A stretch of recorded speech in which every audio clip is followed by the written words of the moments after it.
Assalamualaikum warahmatullahi wabarakatuh.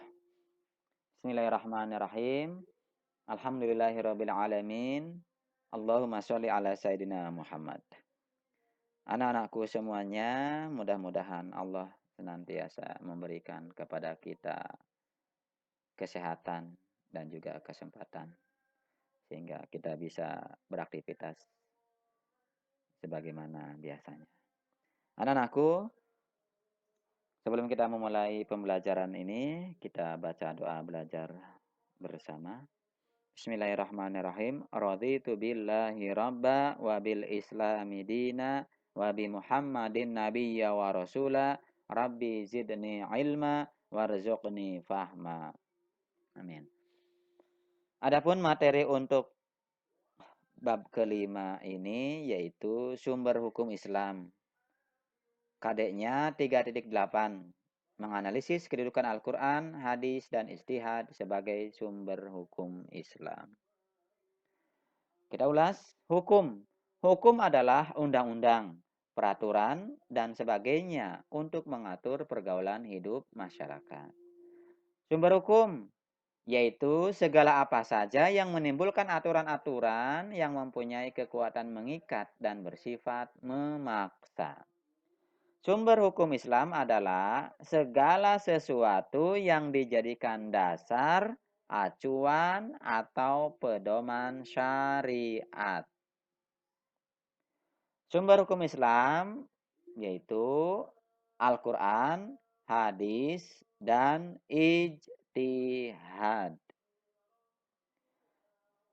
Al-Quran. Secara bahasa, Al-Quran artinya bacaan atau himpunan.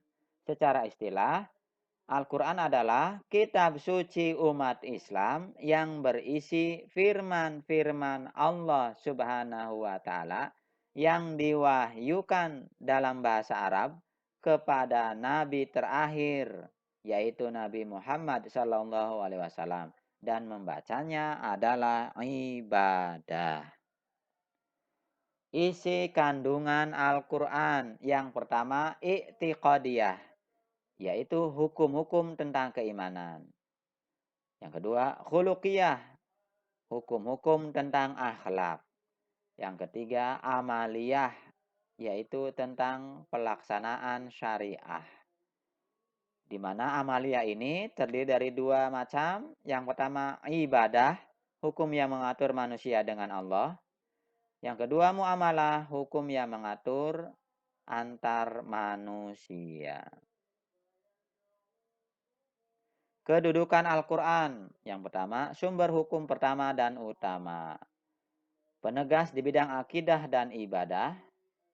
3. Obat penyakit rohani. 4. Pedoman hidup setiap muslim. 5. Pemberi kabar gembira. 6. Pemberi motivasi lahirnya iptek, ilmu pengetahuan dan teknologi. Ketujuh, mukjizat terbesar Nabi Muhammad sallallahu alaihi wasallam. Fakta tentang Al-Quran. Al-Quran berisi 30 juz. Al-Quran terdiri dari 114 surah, di mana 85 disebut Makkiyah, artinya diturunkan di kota Mekah, dan 29 Madaniyah. Surah tersebut diturunkan di kota Madinah. Al-Quran terdiri dari 6.236 ayat. 4.726 ayat dari surah Makkiyah, 1.510 ayat dari surah Madaniyah. Sumber hukum Islam yang kedua adalah hadis. Secara bahasa, hadis artinya baru, tidak lama, ucapan, pembicaraan, dan cerita. Secara istilah, hadis adalah segala berita yang bersumber dari Nabi Muhammad SAW berupa ucapan, perbuatan, dan takrir atau ketetapan serta penjelasan sifat-sifat Nabi Shallallahu Alaihi Wasallam. Hadis terbagi menjadi 3. Hadis qauliyah, yaitu hadis yang didasarkan atas segala perkataan Nabi. Yang kedua, hadis fi'liyah, hadis yang didasarkan atas perbuatan Nabi. Yang ketiga, hadis takririyah, hadis yang didasarkan pada persetujuan Nabi Muhammad SAW atas apa yang dilakukan para sahabatnya. Kedudukan hadis. Hadis menempati kedudukan pada tingkat kedua sebagai sumber hukum Islam setelah Al-Quran. Fungsi hadis yang pertama, bayan at-takriri, mempertegas, memperkuat hukum yang sudah ada dalam Al-Quran. Yang kedua, bayan at-tafsir, menafsirkan dan merinci ayat-ayat Al-Quran yang masih umum dan samar. Yang ketiga, bayan at-tasyri, mewujudkan hukum atau ajaran yang tidak tercantum dalam Al-Quran. Sumber hukum Islam yang ketiga adalah ijtihad.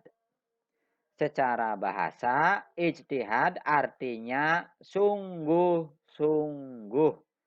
Secara istilah, ijtihad berarti pencurahan segenap kemampuan untuk mendapatkan sesuatu, yaitu penggunaan akal sekuat mungkin untuk menemukan sesuatu keputusan hukum tertentu yang tidak ditetapkan secara eksplisit dalam Al-Quran dan sunnah atau hadis. Fungsi ijtihad untuk menetapkan hukum sesuatu yang tidak ditemukan dalil hukumnya secara pasti di dalam Al-Quran dan hadis. Jadi, kalau ada permasalahan di Al-Quran kita belum menemukan, di hadis kita juga belum menemukan. Nah, dari mana kita mencari hukumnya? Yaitu dengan ijtihad. Ya. Jadi, tetapi ijtihad juga harus berdasarkan kepada Al-Quran dan hadis.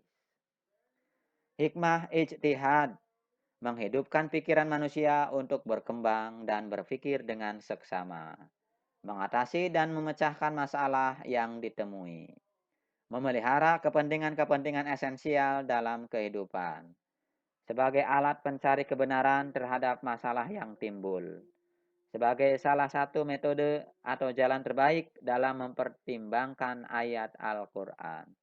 Jika ijtihad berkembang, maka hukum Islam baru menjadi berkembang. Melalui ijtihad dibuktikan bahwa ajaran Islam itu tetap relevan pada setiap waktu dan tempat. Memecahkan masalah hukum baru, menciptakan permaslahatan umat. Contoh-contoh ijtihad. Yang pertama, ijma artinya kesepakatan, yaitu para ulama dalam menetapkan suatu hukum dalam agama berdasarkan Al-Quran dan hadis. Yang kedua, qiyas, menggabungkan atau menyamakan,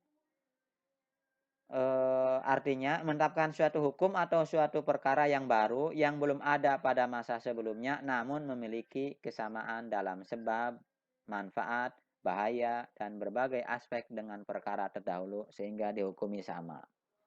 Yang ketiga, istihsan, yaitu tindakan memutuskan suatu perkara untuk mencegah kemudorotan. Yang keempat, maslahah mursalah, yaitu tindakan memutuskan masalah yang tidak ada naskahnya dengan pertimbangan kepentingan hidup manusia berdasarkan prinsip menarik manfaat dan menghindari kemudorotan. Dalil tentang sumber hukum Islam. A'udzu billahi minasyaitonir rajim. Bismillahirrahmanirrahim. Ya ayyuhalladzina amanu ati'ullaha wa ati'ur rasula wa ulil amri minkum. Fa in tanaza'tum fi syai'in farudduhu ilallahi war rasuli in kuntum tu'minuna billahi wal yaumil akhir. Dzalika khairu wa ahsanu ta'wila. Artinya, wahai orang-orang yang beriman, taatilah Allah dan taatilah Rasul dan ulil amri, pemegang kekuasaan di antara kamu. Kemudian jika kamu berbeda pendapat tentang sesuatu, maka kembalikanlah kepada Allah dan Rasul jika kamu beriman kepada Allah dan hari kemudian. Yang demikian itu lebih utama bagimu dan lebih baik akibatnya. Quran Surah An-Nisa ayat 59. Anak-anakku, demikianlah pembelajaran materi bab 5 sumber hukum Islam. Mudah-mudahan bermanfaat bagi kita semuanya. Dan kita tutup dengan doa kafaratul majlis. Subhanakallahumma wa bihamdika asyhadu an la ilaha illa anta astaghfiruka wa atubu ilaik. Wassalamualaikum warahmatullahi wabarakatuh.